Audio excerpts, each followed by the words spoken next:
ಎಲ್ರಿಗೂ ನಮಸ್ತೆ. ನಾನು ನಿಮ್ಮ ಸ್ಪ್ಯಾಕ್ಟಿವ್ ಗ್ಯಾಲರಿಯ ಸೌಮ್ಯ ಬಾಣಾಜೆ. ನಮ್ಮ ಮನೆ ಹತ್ರ ಒಂದು ಹಿಡನ್ ವಾಟರ್ ಫಾಲ್ ಇದೆ.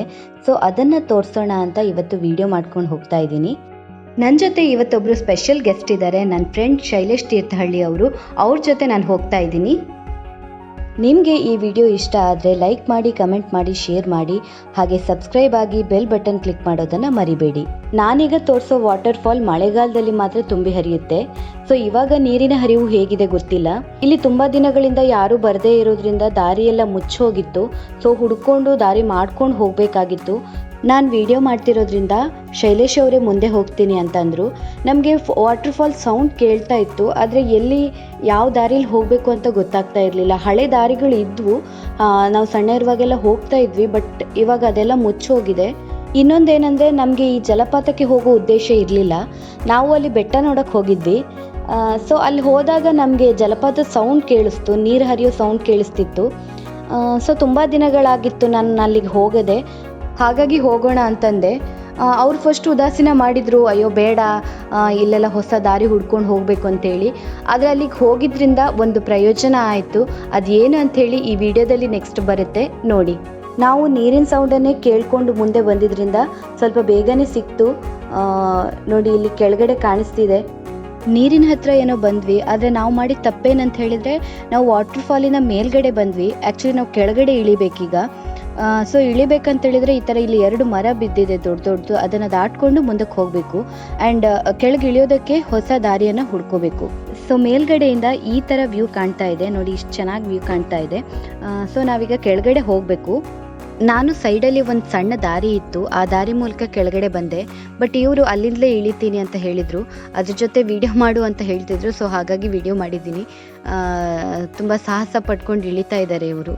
ಈ ಥರ ಜಾಗದಲ್ಲಿ ನಾವು ಕೆಳಗಿಳಿಬೇಕಾದ್ರೆ ತುಂಬ ಎಚ್ಚರ ವಹಿಸಬೇಕಾಗುತ್ತೆ. ಯಾಕಂತ ಹೇಳಿದರೆ ಮಳೆಗಾಲದಲ್ಲಿ ಪಾಚಿ ಕಟ್ಕೊಂಡಿರುತ್ತೆ. ಸೊ ಕಾಲು ಜಾರಿ ಕೆಳಗೆ ಬೀಳುವಂಥ ಸನ್ನಿವೇಶಗಳು ಕೂಡ ಬರ್ತವೆ. ಈ ಸಲ ಹೆಚ್ಚು ಮಳೆಯಾಗಿರೋದ್ರಿಂದ ಈಗಲೂ ಈ ಥರ ನೀರು ಹರಿತಾ ಇದೆ. ಇಲ್ಲಂತ ಹೇಳಿದರೆ ಇಷ್ಟೊತ್ತಿಗೆ ನೀರು ಕಡಿಮೆ ಆಗ್ತಾ ಇತ್ತು. ಇಷ್ಟು ದಟ್ಟ ಕಾಡಿನ ಮಧ್ಯೆ ಈ ಥರ ನೀರು ಹರಿತಾ ಇರೋದನ್ನು ನೋಡಿದರೆ ಮನಸ್ಸಿಗೆ ತುಂಬ ರಿಲ್ಯಾಕ್ಸ್ ಆಗುತ್ತೆ. ಈ ನೀರು ಊರಿನವರ ಜಮೀನಿನ ಮೂಲಕ ಹರಿದು ಹೋಗೋದ್ರಿಂದ ಕೃಷಿ ಕೆಲಸಗಳಿಗೆ ತುಂಬ ಸಹಕಾರಿಯಾಗಿರುತ್ತೆ. ನೋಡಿ ಇದೇ ಥರ ಮುಂದೆ ಹೋಗಿ ಬೇರೆ ಹಳ್ಳ ಹೊಳೆಗಳಿಗೆ ಸೇರುತ್ತೆ. ಈ ಕಲ್ಲುಗಳನ್ನು ಯಾಕೆ ಹೆಕ್ತಿದ್ದೀನಿ ಅಂದ್ಕೊಂಡ್ರಾ? ನಾನು ಆಗಲೇ ಹೇಳಿದೆ ಅಲ್ವಾ, ಇಲ್ಲಿಗೆ ಹೋಗಿರೋದ್ರಿಂದ ನನಗೊಂದು ಪ್ರಯೋಜನ ಆಯಿತು ಅಂತ ಹೇಳಿ. ಆ ಪ್ರಯೋಜನ ಏನಂದರೆ ಈ ಕಲ್ಲುಗಳು. ಶೈಲೇಶ್ ಅವ್ರಿಗೆ ಅವರ ಗುರುಗಳು ಹೇಳಿದ್ರಂತೆ, ಹಿಂದಿನ ಕಾಲದಲ್ಲಿ ಯಕ್ಷಗಾನದಲ್ಲಿ ನೈಸರ್ಗಿಕವಾದ ಬಣ್ಣಗಳನ್ನು ಬಳಕೆ ಮಾಡ್ತಿದ್ರು ಅಂತ. ಈ ಥರ ಹಳ್ಳ ಅಥವಾ ಹೊಳೆ ಬದಿಗಳಲ್ಲಿ ಸಿಗುವಂತಹ ಕಲ್ಲುಗಳನ್ನು ಅರೆದು ಬಣ್ಣವನ್ನು ತಯಾರಿಸ್ತಿದ್ರು ಅಂತ ಹೇಳ್ತಾ ಇದ್ರು. ಹಾಗಾಗಿ ಬಣ್ಣ ಬರೋ ಒಂದಷ್ಟು ಕಲ್ಲುಗಳನ್ನು ಕಲೆಕ್ಟ್ ಮಾಡ್ಕೊಂಡ್ವಿ. ಯಾಕಂತ ಹೇಳಿದರೆ ಶೈಲೇಶ್ ಅವರು ಯಕ್ಷಗಾನ ಕ್ಲಾಸ್ಗೆ ಹೋದಾಗ ಅವರ ಸ್ಟೂಡೆಂಟ್ಗೆ ತೋರಿಸೋದಕ್ಕೆ, ಡೆಮೋ ತೋರಿಸೋದಕ್ಕೆ ಅಂತ ಹೇಳಿ ನನಗೆ ಯೂಸ್ ಆಗುತ್ತೆ ಅಂತ ಹೇಳಿದರು. ನಾನು 2 ಕಲ್ಲನ್ನು ತಗೊಂಡು ಬಣ್ಣ ಬರುತ್ತಾ ಅಂತ ಚೆಕ್ ಮಾಡಿದೆ. ಆ್ಯಕ್ಚುಲಿ ತುಂಬ ಚೆನ್ನಾಗಿ ಬಣ್ಣ ಬಂದಿದೆ. ನಾನು ಕೆಂಪು ಮತ್ತು ಹಳದಿ ಬಣ್ಣವನ್ನು ಚೆಕ್ ಮಾಡಿದ್ದೆ. ರಿಸಲ್ಟ್ ನಿಮ್ಮ ಮುಂದೆನೇ ಇದೆ ನೋಡಿ. ಅಷ್ಟೇ ಅಲ್ಲದೆ ಶೈಲೇಶ್ ಅವರು ಈ ಬಣ್ಣವನ್ನು ಮುಖಕ್ಕೆ ಹಚ್ಚಿ ಡೆಮೋ ತೋರಿಸ್ತೀನಿ ಅಂತ ಅಂದರು. ಸೊ ರಿಸಲ್ಟ್ ನಿಮ್ಮ ಮುಂದಿದೆ ನೋಡಿ. ಈ ಕಲ್ಲುಗಳು ಸಿಕ್ಕಿದ ಮೇಲೆ ನಾವು ಅಷ್ಟು ಕಷ್ಟಪಟ್ಕೊಂಡು ಈ ಜಲಪಾತಕ್ಕೆ ಬಂದಿದ್ದು ವೇಸ್ಟ್ ಆಯಿತು ಅಂತ ಅನಿಸಿಲ್ಲ.